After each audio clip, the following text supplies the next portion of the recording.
नमस्कार। म आज केही दिनको लागि पारिवारिक भिजिटको सन्दर्भमा इन्डियातिर जाँदैछु। इन्डिया जानुभन्दा पहिला म सम्पूर्ण नेपाली दाजुभाइ तथा दिदीबहिनीहरूलाई हार्दिक नमस्कार भन्न चाहन्छु र म इन्डिया आउँदैछु भनेर इन्डियामा भएका आफन्तजनहरू साथीभाइहरूलाई पनि म इन्डिया आउँदैछु भनेर जानकारी गराउन चाहन्छु। मैले इन्डिया जानुभन्दा पहिला नेपालमा रहेका सम्पूर्ण नेपाली दाजुभाइ तथा दिदीबहिनीहरूलाई केही कुरा जानकारी गराउन मन लागेर म आज यहाँहरू समक्ष यो भिडियो पस्किने अनुमति चाहन्छु।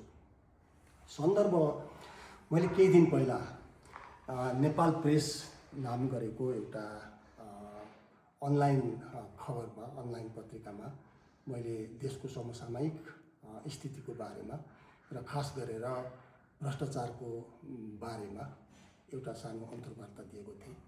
त्यो निकै पपुलर पनि भयो र त्यो पपुलर भइसक्दा मलाई केही आफन्तले, केही साथीभाइले राम्रो टिप्पणी गर्नुभयो र केहीले चाहिँ अलिकति नकारात्मक टिप्पणी गरेको मैले अनुभूति पाएँ र केहीले मलाई चाहिँ अब्जस पनि लगाएको मैले पाएँ।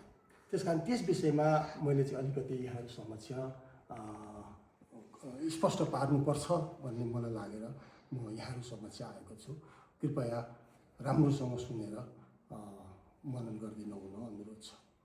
केही साथीहरूले मलाई शक्तिको पुजारी भनेर भन्नुभएको छ र केही साथीहरूले यो लुसिफर ठगको प्रशंसा गरेर विवेक गुमाइछस् भन्नुभएको छ।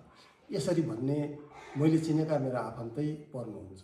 एकजना खगेन्द्र सङ्ग्रौला, उहाँले शक्तिको पुजारीको नयाँ रूप भन्ने शब्द प्रयोग गर्नुभएछ।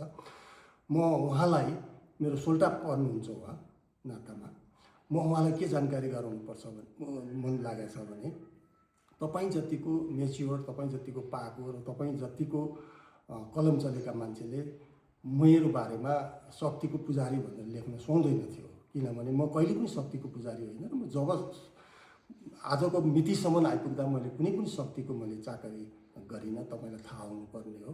त्यसकारण यस्ता कुराहरू तपाईँले लेख्दै जानुभयो भने तपाईँ माइनस त हुँदै गइराख्नु भएको छ हरेक हिसाबले। जसरी तपाईँ पहिला राम्रो हुनुहुन्थ्यो, तपाईँ बिस्तारै समाजबाट विस्थापित हुँदै गइराख्नु भएको छ। तपाईँको जिन्दगीको उत्तरार्धमा अरू तपाईँ चाहिँ विस्थापित भएर जानुहुन्छ। यस्ता झिना मसिना कुराहरू, यस्ता नराम्रा कुराहरू कसैको बारेमा पनि टिप्पणी नगर्नु सक्नुहुन्छ भने समाजलाई सकारात्मक सन्देश दिनुहोस्, समाजको परिवर्तनको निमित्त कुरा गर्नुहोस्, देशमा भ्रष्टाचारको विरोधको कुरा गर्नुहोस्। यस्ता कुराहरू नगर्नुहोस् भनेर म मेरो सोल्टा खगेन्द्र सङ्ग्रौलालाई भन्न चाहन्छु। अर्को एकजना मैले मानेको, पहिलेदेखि मानिआएको, जो चाहिँ काठमाडौँमा बोर्डिङ चलाएर बस्नुहुन्छ, सुरेन्द्र सिटौला, उहाँले लेख्नुभएछ, कमेन्ट गर्नुभएछ, विवेक हराएछ, लुसिफर र ठगको प्रशंसा गरेर उनीहरूको बारेमा राम्रा कुरा बोलेर तिम्रो चाहिँ विवेक हराएछ भनेर लेख्नुभएछ। म सुरेन्द्रजीलाई के अनुरोध गर्छु भने विवेक चाहिँ तपाईँको हराएको, मेरो हराएको छैन।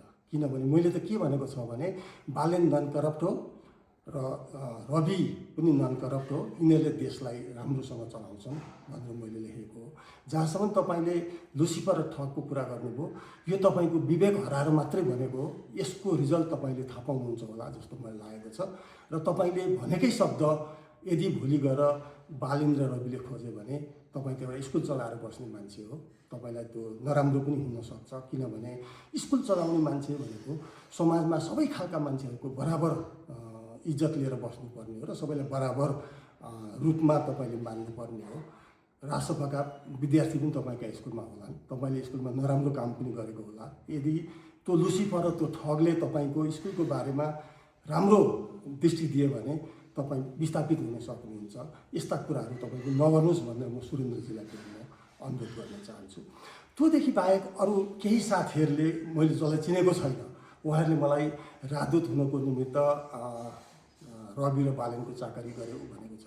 कसैले रविले ठगेको सहकारीको पैसा बन्दोबस्त गर्न लागेछ भनेर भनेको छ। कसैले कुनै पद पाउनको निमित्त भनेर भनेको छ। कसैले विदेशमा बसेर यस्ता कुराहरू नगर्नु सकिन्छ भने नेपालै आउनु भनेर भनेको छ। यसै सन्दर्भमा म उहाँहरूलाई पनि के अनुरोध गर्न चाहन्छु भने म नेपालमा 2010 सालदेखि 2010देखि 16 वर्ष पहिलादेखि भ्रष्टाचार विरुद्धको अभियान सञ्चालन गरेर आएको एकजना मान्छे हुँ। मैले नेपालको चिन्ता, नेपाललाई सप्रियोस्, नेपाल राम्रो होस्, नेपालमा भ्रष्टाचार नहोस्, नेपाल विकास होस् भनेर भनिरहेको। यसो भनिरहँदा त तपाईँहरूले पनि फाइदा पाउनुहुन्थ्यो नि, तपाईँहरूले पनि फाइदा पाउनुहुन्छ। भ्रष्टाचार भएन भने तपाईँहरू पनि भ्रष्टाचारी हुनुपर्छ त्यस्तो भन्ने मान्छे।